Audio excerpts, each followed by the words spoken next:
آج ہم بہت ہی سادہ اور آسان الفاظ میں آپ کو اسموکنگ سیزیشن کے جو طریقہ کار ہے اس سے آگاہی فراہم کر رہے ہیں. تو یہ ویڈیو آپ کے لیے بہت ہی زیادہ امپورٹنٹ ہونے والی ہے، تو اس لیے اس کو اینڈ تک ضرور دیکھیے گا. سب سے پہلا جو سٹیپ ہے اس میں یہ بہت امپورٹنٹ ہے کہ آپ اپنی سیلف اسیسمنٹ کریں، جس میں آپ نے یہ دیکھنا ہے کہ آپ کتنے عرصے سے اسموکنگ کر رہے ہیں اور اس کا جو جرنی ہے وہ کیسی رہی ہے. مطلب آپ کب سے سٹارٹ کیا ہے اور آپ کے سگریٹس کی جو مقدار ہے وہ کس طرح بڑھتی رہی ہے، اور آپ نے کتنی دفعہ اٹیمپٹ کی ہے اور وہ آپ اس اٹیمپٹ میں فیل ہوئے ہیں. ٹھیک ہے، اس ساری اسیسمنٹ کو آپ نے ذہن میں رکھنا ہے اور پھر آپ نے خود کو ذہنی طور پہ تیار کرنا ہے کہ اب میں نے اس کو چھوڑنا ہے. تو نیکسٹ جو سٹیپ آ جاتا ہے اس میں نیکسٹ سٹیپ یہ ہے کہ آپ کسی جو پروفیشنل ہیں جیسے سائیکالوجسٹ ہے، ڈاکٹرز ہیں،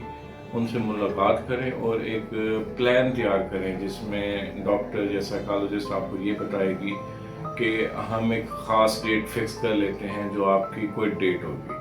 ٹھیک ہے، اور اس کے جو لوازمات ہیں وہ اس کے بارے میں بھی آپ کو بتایا جائے گا کہ فلاں ڈیٹ سے آنورڈز ہم نے اسموکنگ بالکل نہیں کرنی، وہ یہ ایٹ ونس ہوگا. ٹھیک ہے، کیونکہ بعض لوگ یہ سمجھتے ہیں کہ آہستہ آہستہ ایک دو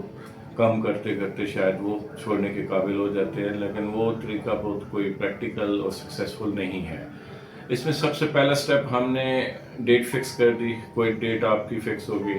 سیکنڈ سٹیپ میں ہم نے یہ کرنا ہے کہ آپ نے اپنی ساری فیملی کو بتانا ہے، دوستوں کو، کہ یہ ڈیٹ ہے، اس ڈیٹ سے آنورڈ میں اسموکنگ نہیں کروں گا. اس کا یہ فائدہ ہوگا کہ آپ کو اپنے جو لو ونز ہیں، فیملی فرینڈز ہیں، ان کی طرف سے سپورٹ ملے گی. اور اگر آپ کی فیملی میں کوئی اور بھی اسموکنگ والا ہے تو وہ بھی کوشش کرے گا کہ آپ کے سامنے یا آپ کے ساتھ بیٹھ کے اسموکنگ سے اجتناب کریں. اس کے علاوہ ایک اور چیز ہے جو انوائرمنٹ سے ریلیٹڈ ہے کہ آپ نے اپنے گھر میں اسموکنگ ریلیٹڈ جو پروڈکٹس ہیں، ویپ ہو گیا، سگریٹس ہیں، لائٹرز ہیں، اس طرح کی چیزوں کو بالکل ہی نظر انداز کر دینا ہے اور ان کو گھر میں بالکل نہیں رکھنا.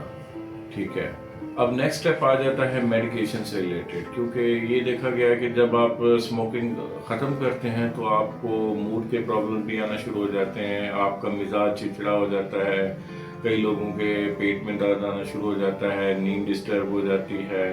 ڈپریشن میں بھی کئی لوگ چلے جاتے ہیں، کئی لوگوں کو کانسٹیپیشن کے ایشوز آ جاتے ہیں. تو ان ساری علامات کو ٹیکل کرنے کے لیے ڈاکٹرز آپ کو عموماً 2-3 ٹائپ کی میڈیکیشن پرسکرائب کر سکتے ہیں. اس میں کچھ جو مارکیٹ میں اویلیبل ہیں جیسے نکوٹین گم ہو گئی، نکوٹین پیچز ہو گئی، وہ عارضی طور پہ ہم سٹارٹ میں دیتے ہیں تاکہ آپ کی جو کریونگز ہیں وہ کم سے کم ہوں. سیکنڈلی کچھ ڈرگز ہیں جو کافی پروون ہیں کہ وہ ہیلپ کرتی ہیں، جیسے بیوپریپائیون ہے، وہ سٹارٹ کر سکتے ہیں. ویرینیکلین ایک ڈرگ ہے جو لیٹسٹ مارکیٹ میں آئی ہے، وہ بھی کافی ہیلپ فل ہے اسموکنگ کوئٹنگ کے حوالے سے. ٹھیک ہے، اس کے ساتھ اگر پیشنٹ کی علامات زیادہ سیویئر ہیں، اس میں موڈ ڈپریشن یا موڈ کے ایلیمنٹس زیادہ ہیں، غصہ بہت زیادہ ہے، چڑچڑاپن زیادہ ہے، تو ایسے کیسز میں ڈاکٹرز ان کو اینٹی ڈپریسنٹس اور موڈ سٹیبلائزرز یہ بھی پرسکرائب کر سکتے ہیں، اور سلیپ کے لیے بھی عارضی طور پہ اینٹی اینگزائٹی میڈیکیشن پرسکرائب کی جا سکتی ہے. جب انیشلی آپ اس پیریڈ سے نکل آتے ہیں تو اس کے بعد جو امپورٹنٹ چیز ہے، آپ اس ریکوری کو آپ نے لوز نہیں کرنا. آپ نے خود کو ریوارڈ دینا ہے کہ میں ایک سکسیسفل طریقے سے اسموکنگ سے باہر آ گیا ہوں. اگر خدا نخواستہ ایسا بھی ہو جاتا ہے کہ آپ ایک لمحے کے لیے پھسلتے ہیں، دوبارہ سے اسموکنگ 1-2 دفعہ لے لیتے ہیں، لیکن آپ نے دل برداشتہ نہیں ہونا اور دوبارہ سے مینٹلی اسٹرانگ ہو کے اپنی جو ریکوری ہے اس کی طرف واپس آ جانا ہے. آپ نے یہ نہیں سوچنا کہ میں نے ایک دفعہ کر لیا تو میں پھر سے دوبارہ اسی انٹینسٹی اور اسی کوانٹٹی کے ساتھ دوبارہ اسموکنگ شروع کر دوں اور میں فیل ہو چکا ہوں. تو یہ مائنڈ سیٹ آپ کو بالکل نہیں اپنانا، اور آپ نے دوبارہ